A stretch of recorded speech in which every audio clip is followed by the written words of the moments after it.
నమస్తే, welcome to business weekend.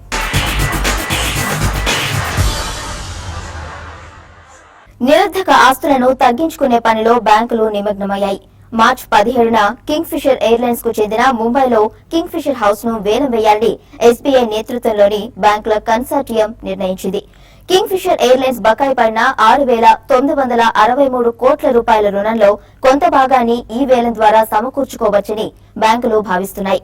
ఇందులో భాగంగా 2,402 చదరపు మీటర్ల ప్రాపర్టీని వేలం ద్వారా ఇతరులకు విక్రయించనున్నది. ఈ భవనం కనీస ధరను 150 కోట్ల రూపాయలుగా నిర్ణయించిన ట్రస్టీ కంపెనీ వేలంలో కనీసం 5 లక్షల మేర పాట పెంచుతూ వెళ్లాలని సూచించింది.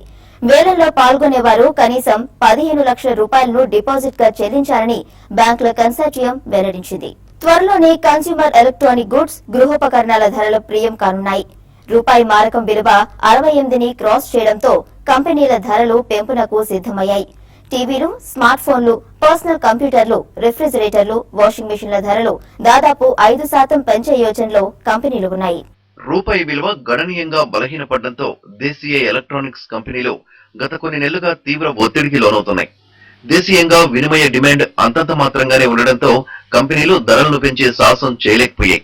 అయితే డాలర్ రూపాయి మార్కం రేటు 68 స్థాయికి చేరుకోవడంతో రేట్లు పెంచడం తప్ప గత్యంతరం లేని పరిస్థితి ఏర్పడిందని కంపెనీలు భావిస్తున్నాయి. రిఫ్రిజిరేటర్లు, వాషింగ్ మిషన్లు, టీవీలు, స్మార్ట్ ఫోన్లు, పర్సనల్ కంప్యూటర్లు వంటి దీర్ఘకాలం అనే ఎలక్ట్రానిక్ వస్తువుల ధరలు మరింత ప్రియం కానున్నాయి. ఈ నెలలో వీటి ధరలు మరో 5% మేర పెరిగే అవకాశం ఉంది. రూపాయి మార్కం రేటు క్షీణించడంతో కన్స్యూమర్ ఎలక్ట్రానిక్ గుడ్స్, గృహోపకరణాల కంపెనీలపై దిగుమతి భారం పెరిగింది. దీంతో ఈ సంస్థలు రిటైల్ విక్రయ రేట్లను కూడా పెంచే యోచనలో ఉన్నాయి. ముందుగా రిఫ్రిజిరేటర్లు, ఫ్రంట్ లోడింగ్ వాషింగ్ మెషిన్లు, భారీ సైజు ఎల్ఈడి టీవీలు, అల్ట్రా ప్రీమియం స్మార్ట్ ఫోన్ల రేట్లను పెంచే అవకాశం ఉందని, ఆ తర్వాత దేశీయంగా అసెంబ్లింగ్ చేసే ఉత్పత్తుల ధరలు పెరగవచ్చని ఇండస్ట్రీ వర్గాలు తెలిపాయి. డాలర్ రూపాయి మార్కం రేటును 70 వద్ద ప్రామాణికంగా తీసుకుని కంపెనీలు ధరను నిర్ణయించే అవకాశం ఉంది. దీనికి తోడు వచ్చే బడ్జెట్ లో కన్స్యూమర్ ఎలక్ట్రానిక్ గుడ్స్, గృహోపకరణాలపై కేంద్రం సుంకాలను పెంచితే ధరలు మరింత పెరగవచ్చని ఇండస్ట్రీ వర్గాలు అంచనా వేస్తున్నాయి. బడ్జెట్ టైం దగ్గరకు వచ్చేసింది. వివిధ వర్గాల నుంచి కోరికలు చిట్టా తీసుకున్న ఆర్థిక శాఖ మంత్రి బడ్జెట్ రూపకల్పనలో బిజీ అయ్యారు. ప్రతిసారి బడ్జెట్ వచ్చినప్పుడల్లా తమకు అవి కావాలి, ఇవి కావాలి అంటూ కేంద్రానికి ప్రతిపాదనలు చేయడం మనం చూస్తూనే ఉన్నాం. ఈ నేపథ్యంలో ఇండియన్ స్కూల్ ఆఫ్ బిజినెస్ విద్యార్థులు ఈ బడ్జెట్ నుంచి ఏం కోరుకుంటున్నారో చూద్దాం. ఇండియన్ స్కూల్ ఆఫ్ బిజినెస్ విద్యార్థులంతా ఇప్పటికే మేనేజ్మెంట్ రంగంలో ఎంతో కొంత అనుభవాన్ని సంపాదించి కొన్నేళ్ల పాటు ఉద్యోగాలు చేసిన వారే. రేపటి రోజున మేనేజ్మెంట్ టాప్ స్థాయికి చేరబోయే ఈ విద్యార్థుల అంచనాలు కాస్త భిన్నంగా ఉన్నాయి. క్రూడాయిల్ ధరలు భారీగా తగ్గుతున్న ఈ పరిస్థితుల్లో ఆ ప్రయోజనాన్ని ఎంతో కొంత మొత్తమైన వాళ్లకు చేర్చాలనేది వీళ్ల ఆలోచన. Now this entire cushioning the crude oil price or not lowering the taxes and all these things, well that is something which is a short time that we have to bear, because we are thinking in a long picture.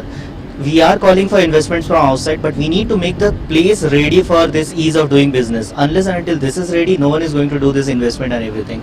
So the first thing is that we have to understand as a local citizen or the common citizen of India that we have to wait, and just 1 year won't change everything in a single year. So the entire thing of lowering the tax slab or giving more subsidies, this has to wait, because otherwise these companies who are actually in losses won't like to invest in India, and vice versa. If they don't invest and they don't think about India as a business perspective, we are not going to have a long term stability. పునరుత్పాదక శక్తిపై దృష్టి కేంద్రీకరిస్తున్న కేంద్రం ఆ రంగానికి రాయితీలు పెంచాల్సిన అవసరం ఎంతైనా ఉందనేది మరో విద్యార్థి వాదన. So my expectations in terms of energy needs for the company and the infrastructure needs of the company.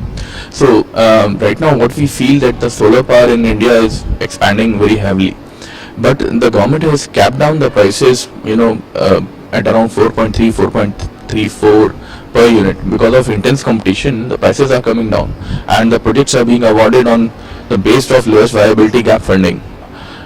So what I feel that the ROI for the builders and for the developers who are building on the solar power project are coming very down. So how the government is going to make that attractive to keep on with the ambition of expanding the solar power in the country? Smart సిటీలను అభివృద్ధి చేయాలనుకుంటున్న కేంద్రం అందుకు తగ్గట్టు నిధులను కేటాయించడంతో పాటు private భాగస్వామ్యానికి ఎక్కువ భాగస్వామ్యం ఇవ్వాలని కోరుతున్నారు. ఇదే సమయంలో జనాలు వెప్పించే బడ్జెట్ కాకుండా ఆర్థిక స్థితిని పటిష్టం చేసే బడ్జెట్ కావాలంటున్నారు. This is a very critical budget, so to say. This is actually the very right phase for any government. 2 years into the power, they have the power to make changes before the populist version comes in. My expectations are to have some hassle-free implementation. So everything a lot has been talked about in terms of the reforms that will be put into place.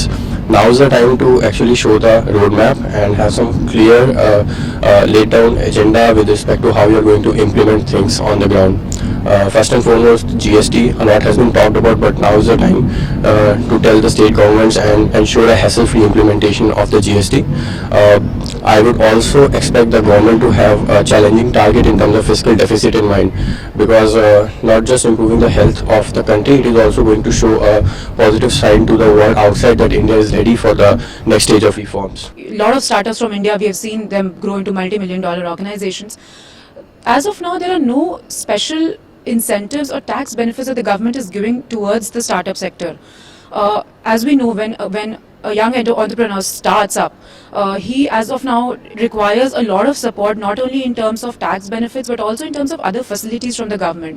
So incubation centers across the country, tax benefits for these sectors, this is something that will help the startups to scale up faster and become more sustainable in a shorter period of time.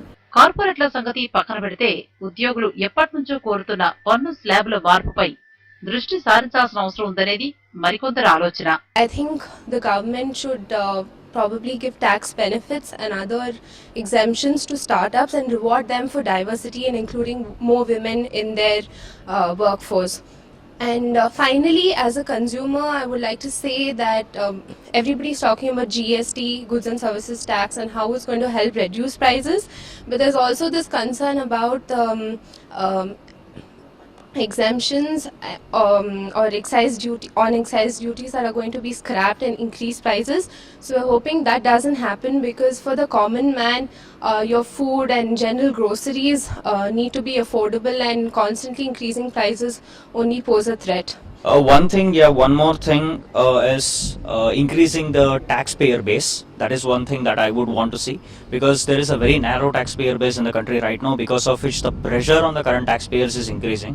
And also the government, now considering that the China has slowed down and India is something that is a focal point and one of the least affected emerging markets, we would see a lot of investments coming in, and also the private sector booming and the startups increasing. So for all this, we would need a lot of capital to be pumped into the economy. For this, we will have to increase the savings of the people. So to increase the savings, you will have to increase the tax exemption limit. And increasing the tax exemption limit with the same taxpayer base will actually affect the revenue base of the country. So you will also have to increase the number of taxpayers for the country. That is something I would want to see. Make in India, digital India కార్యక్రమాల launching పై పెట్టిన శ్రద్ధ, దాన్ని పూర్తి స్థాయిలో అమలు చేయడంపైన దృష్టి సారించాలని మరికొందరు విద్యార్థుల సూచన. I think Make in India has huge potential. As of now, the Make in India week is about to start in Bombay, and there are a lot of things that are planned for the media and entertainment space. For example, they're talking about a single clearance window for allowing foreign producers to shoot in India. There has been a lot of problems in how to procure a location to shoot in India. With this single clearance window, I think there's a huge potential of so much money flowing in India. So it's too early to say how Make in India will help, but I think when you mention 3-4 years, I don't think for development of a country 3-4 years is large enough. ఇది ఆర్థిక మంత్రి అరుణ్ జైట్లీకి Hyderabad Indian school of business విద్యార్థుల wish list. ఈ నెల 29న ప్రవేశపెట్టబోయే budget లో ఆయన ఎన్నింటిని పరిగణలోకి తీసుకుంటారో చూడాలి. బిజినెస్ వీకెండ్ లో ఇప్పుడు స్మాల్ బ్రేక్.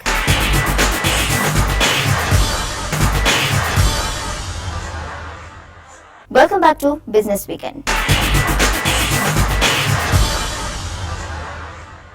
పెళ్లిళ్ల సీజన్, ఆపై గ్లోబల్ మార్కెట్ల ప్రభావంతో పసిడి పట్టపగ్గాలు లేకుండా పెరుగుతోంది.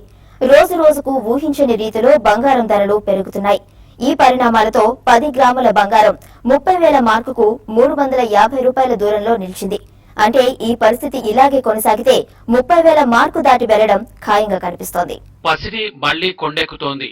పచ్చలోహం మరింత ఖరీదవుతోంది. నిన్న మొన్నటిదాకా స్థిరంగా ఉన్న రేట్లు ఒక్కసారిగా పెరిగిపోతున్నాయి. రోజురోజుకు భారీగా ధరలు పెరుగుతూ 30,000 మార్కుకు ఇంచు దూరంలో ఉంది. 10 గ్రాముల బంగారం ధర శుక్రవారం నాటికి 29,650కి చేరింది. శుక్రవారం ఒకరోజే 850 రూపాయల ధర పెరిగిందంటే ఏ స్థాయిలో గోల్డ్ ధర దూసుకెళ్తుందో అర్థం చేసుకోవచ్చు.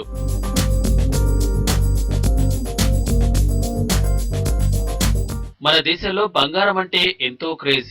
అందులోనూ ఇప్పుడు వివాహాది శుభకార్యాల సీజన్ కొనసాగుతోంది. వినియోగదారులందరూ పెద్ద ఎత్తున కొనుగోళ్లు చేస్తుండటంతో డిమాండ్ కూడా పెరుగుతోంది. అదే సమయంలో అంతర్జాతీయ మార్కెట్ల ప్రభావము బంగారం ధరల పెరుగుదలపై స్పష్టంగా కనిపిస్తోంది. పచ్చలోహమే నమ్మకమైన పెట్టుబడి వనరుగా ఉండటంతో ఇన్వెస్ట్మెంట్ అటువైపే సాగిస్తున్నారు.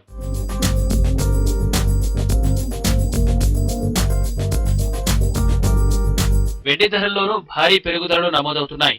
శుక్రవారం రోజున కిలో వెండిపై 750 రూపాయలు పెరిగి 37,850 దగ్గరకు చేరింది. నాణేల తయారీదారుల నుంచి కొనుగోళ్లు పెరగడంతో వెండి ధర పెరిగిందని బులియన్ మార్కెట్ వర్గాలంటున్నాయి. మరి రాబోయే రోజుల్లో పుత్తడి ధరలు మరింత పైపైకి ఎగబాకుతాయంటున్నారు. 2012-2013 నాటి పరిస్థితులకు దారితీస్తుందని చెబుతున్నారు. రాబోయే కేంద్ర బడ్జెట్లోనూ సానుకూల సంకేతాలు కనిపించకపోవడం, బంగారంపై పెట్టుబడులు తగ్గించేందుకు చర్యలు తీసుకుంటోందన్న కారణాలతో మార్చి ఏప్రిల్లో ధరలు మరింత పెరిగే అవకాశం ఉందంటున్నారు.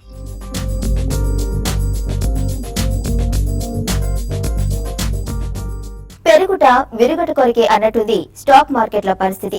ప్రపంచవ్యాప్తంగా ఈక్విటీ మార్కెట్లు డౌన్ ట్రెండ్ లో ఉండడం, 2008 లాగా మరో ఉపద్రవం వస్తుందన్న ఆందోళనతో దేశీయ మార్కెట్లు ఈ వారం ఇన్వెస్టర్లకు చుక్కలు చూపించాయి. 2009 జూన్ తర్వాత ఒక వారంలో అత్యధిక నష్టాన్ని చవిచూడడం మార్కెట్లకు ఇదే తొలిసారి. ఈ వారం స్టాక్ మార్కెట్లు భారీ నష్టాలతో ముగిశాయి. తీవ్ర ఒడిదుడుకులకు గురవడంతో 2008 జనవరి, 2011 జనవరి పరిస్థితులు రిపీట్ కావచ్చనే భయాలు మార్కెట్లను వెంటాడాయి.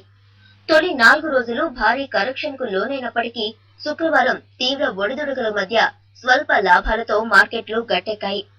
వారం మొత్తం మీద సెన్సెక్స్ 1631 పాయింట్ల నష్టంతో 22,986 దగ్గర, నిఫ్టీ 508 పాయింట్ల నష్టంతో 6,981 పాయింట్ల దగ్గర ఈ వారం ట్రేడింగ్ ముగించాయి. 2008 జనవరి నుంచి 2009 మార్చి వరకు, అలాగే 2010 నవంబర్ నుంచి 2012 జనవరి వరకు మార్కెట్లు భారీ కరెక్షన్ కు లోనయ్యాయని, ప్రస్తుతం పరిస్థితి చూస్తుంటే అలాగే కనిపిస్తోందని మార్కెట్ వర్గాలు అభిప్రాయపడుతున్నాయి. 2016 ఓవరాల్ గా గ్లోబల్ మార్కెట్స్ అన్ని కూడా ఒక బ్యాడ్ ఇయర్ అని చెప్పొచ్చు. ఎందుకంటే మనకి 2015 గాని గమనిస్తే మార్కెట్స్ పెద్దగా పెరగకపోయినా కూడా పెద్దగా మార్కెట్లో ఒక డౌన్ ట్రెండ్ అనేది పెద్దగా కనపడలేదు. బట్ 2016 స్టార్టింగ్ మనకి ఒక మేజర్ కరెక్షన్స్ మనం చూసాము. దాదాపు జనవరి అంతా కూడా మా గ్లోబల్ మార్కెట్స్లో ఒక ఇనిషియల్గా కొత్త చైనా ప్రాబ్లము, దాని తర్వాత గ్లోబల్ ఎకానమీస్ అని కూడా డౌన్ ట్రెండ్ ఉండే అవకాశం ఉందనే ఉద్దేశంతో సెల్లింగ్ చూసాము. అయితే క్రూడ్ ఆయిల్ క్రైసిస్ అనేది లాస్ట్ ఒక 1 వీక్గా గ్లోబల్ మార్కెట్స్ని మనకి హెవీగా కరెక్ట్ కావడం చూస్తున్నాం దాని కారణంగా. కాబట్టి నా ఉద్దేశం ప్రకారం even Indian markets compare to other develop countries and మార్కెట్స్తో కంపేర్ చేసుకుంటే ఇండియన్ మార్కెట్స్ ఇంకా స్ట్రాంగ్ ఉన్నాయి, అంటే ఫండమెంటల్స్ స్ట్రాంగ్ అని చెప్పొచ్చు. మార్కెట్లు డౌన్ ట్రెండ్ లో ఉన్నప్పటికీ ఈ వారం టెలికాం స్టాక్స్ చక్కని ప్రదర్శనను నమోదు చేశాయి. ఈ వారం ఐడియా సెల్యులార్ 8.1%, భారతీ ఎయిర్టెల్ 5.6% లాభపడ్డాయి.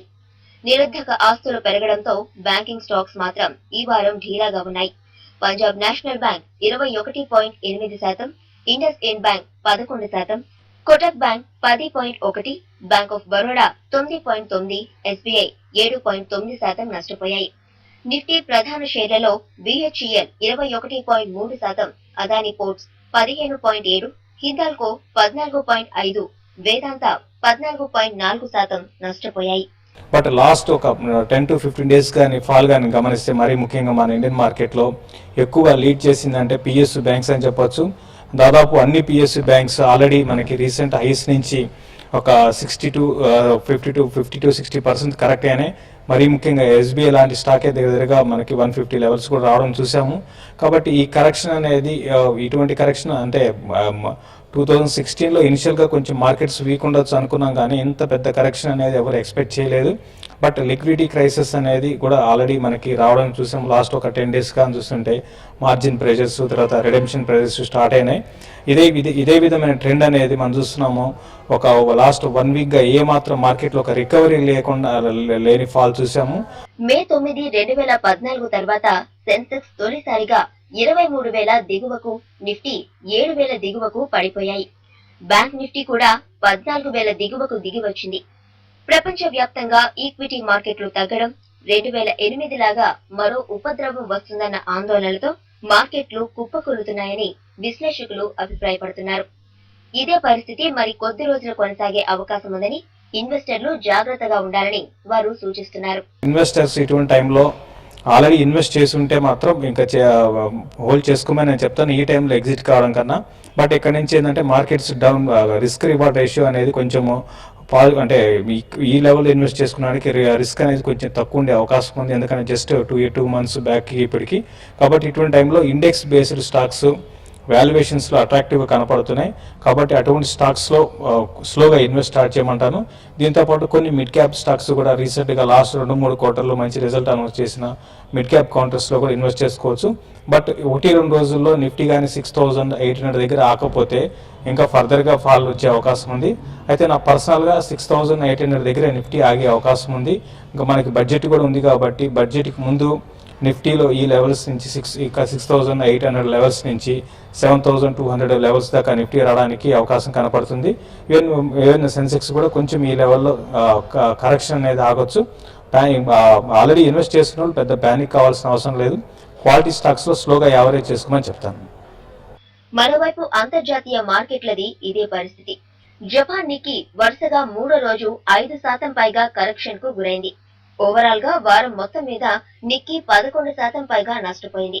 2008 తర్వాత నిక్కీ ఒక వారంలో భారీగా నష్టపోవడం ఇదే తొలిసారి.